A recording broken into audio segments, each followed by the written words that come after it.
Dave Battersby grew up in a small town, and he always knew he wanted to go back. Now, when COVID hit, he and his family packed up and moved from Toronto to Cobourg, Ontario. It was extremely scary to pick up and move during the pandemic. It's a hybrid work arrangement. He makes the hour-and-a-half-long commute to Toronto twice a week. His salary is the same despite a new job and more responsibilities. It just goes a lot farther, and the house is mortgage-free.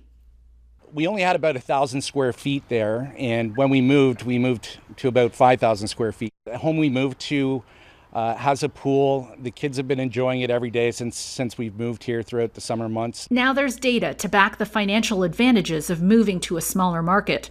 Findings released this week by researchers at the University of California at Berkeley examined U.S. data between 2010 and 2018.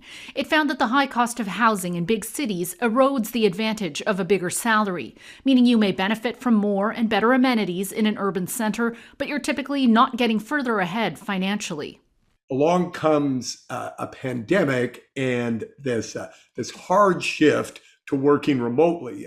Businesses like mine just transformed overnight, and our staff that had always come into the office were working from home. The exodus from downtown cores actually began about 5 years ago. With the pandemic, that migration has been accelerated.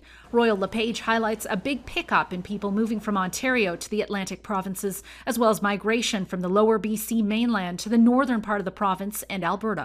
It's hard to find good people. And if you find the worker you want that is not close to where your office is, you're going to be pretty flexible about letting them work with you. And despite rumblings about some U.S. tech firms reducing pay for workers who live in less expensive cities, economist Linda Nazareth says that just won't fly in this current tight labor market. In an email to Global News, Google Canada says outside the U.S., each country has a single compensation category, so there are no differences in pay whether you're a fully remote or in-office employee. Battersby says there are trade-offs living in a smaller community, but they're worth it. Couldn't be happier about our decision to move. It has really changed the lifestyle for our family. Anne Gaviola, Global News, Toronto.